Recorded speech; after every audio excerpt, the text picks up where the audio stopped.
erayadaas waa ka mid ahaa waan sumay haddaad doontid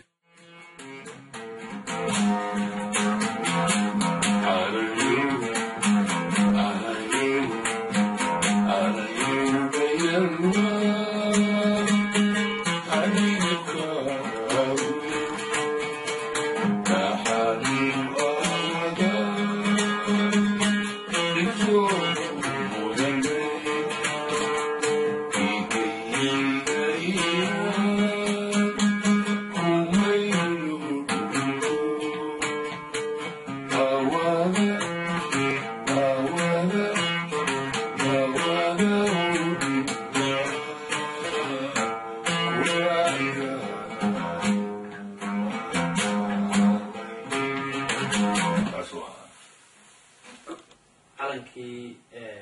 maxaad ka xasuustaa markii xornimada la helay calankii farxaddii maxaad ka xasuustaa dad farxadda